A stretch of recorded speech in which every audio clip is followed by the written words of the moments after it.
Hello! Today I'm coming to you from the dressing rooms at Lehman College, where we are in Tech for Bronx Opera's Regina. Yay! We actually had a kids matinee show where we did an abridged version and some of the covers went on. Congratulations! Woo! And tonight we got a dress rehearsal and we open tomorrow. Yay! It's still the beginning of the new year, and a lot of people are looking back at some of their favorite things that happened. And you know, I'm kind of inspired by my own New Year's celebration.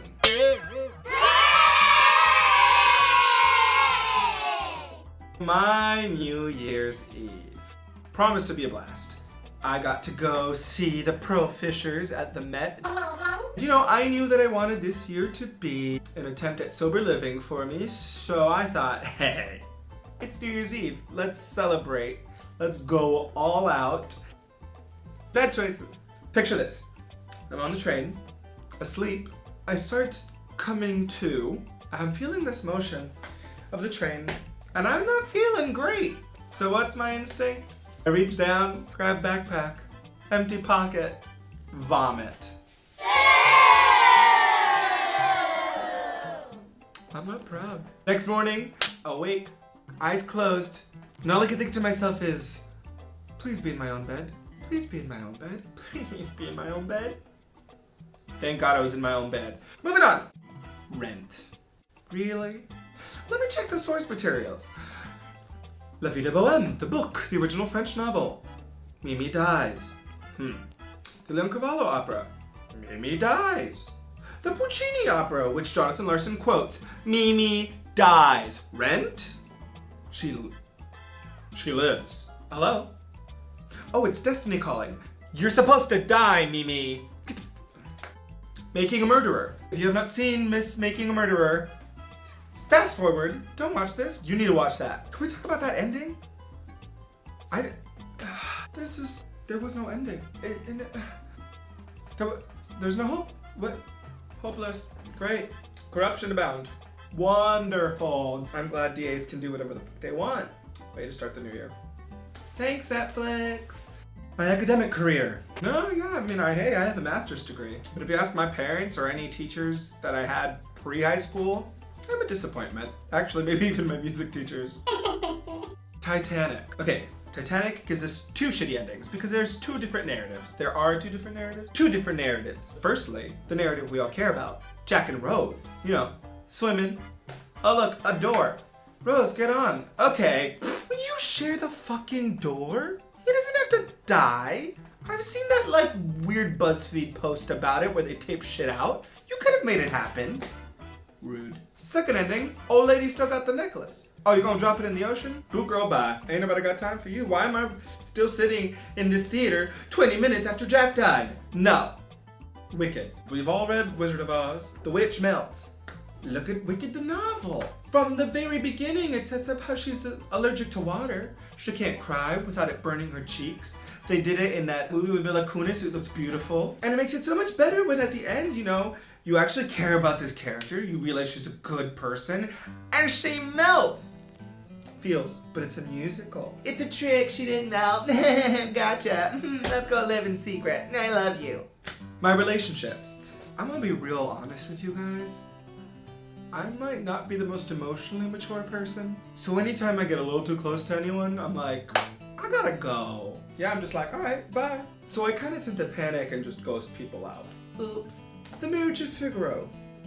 Mozart, masterpiece. De Ponte libretto, excellent. Those words might mean nothing to you, but it's fine. I'll explain. It's a funny opera about a count who is married to a countess, but they're in a really unhappy marriage. And the count, all he wants to do is sleep with the countess's servant lady, who's marrying ex-Barbara Figaro. Barbara Seville. Yeah, okay. But he can't because he did away with that right, so he can't sleep with her, but he wants to sleep with her. So there's all this running around and hiding. Meanwhile, Figaro owes this lady Marcelina money, and she's like, I got her, you can't marry Susanna because you owe me money, that was in our contract, but then she turns out to be his mom. And there's Carabino, who's played by a girl, but it's a boy, kind of like Peter Pan in the musical.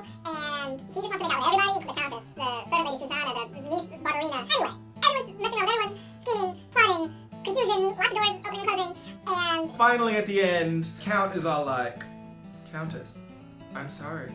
I am a pacifist. But in that moment, all I would want to do is punch him square in the middle of the face.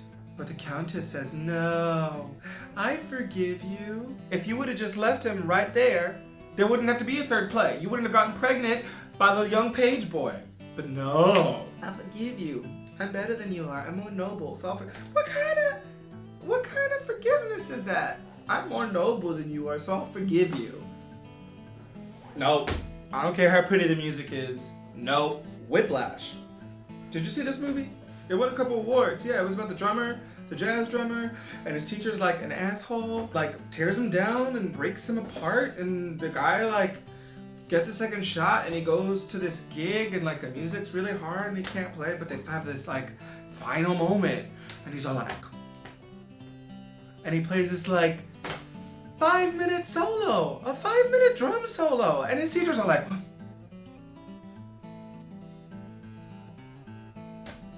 I got nothing from it.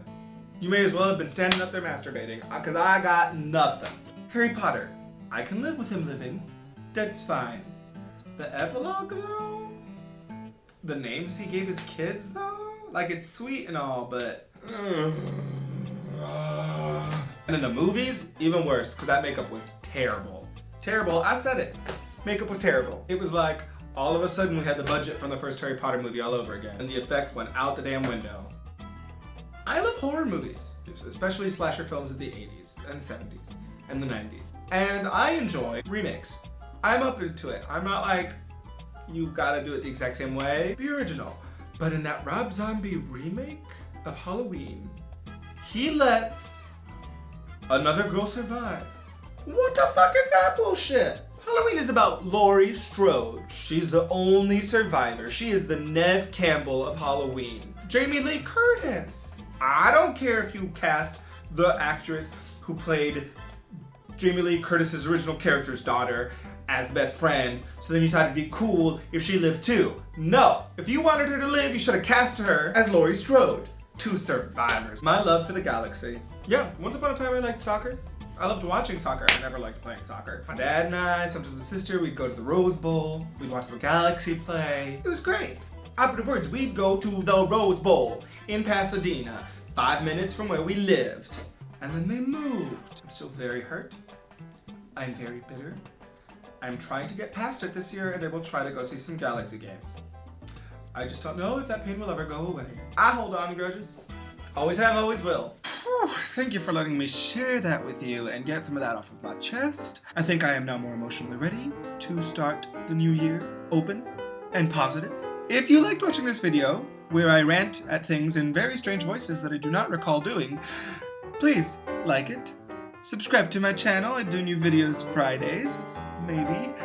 And share it with your friends. I'll see you next time. Time to go do a dress rehearsal. Bye!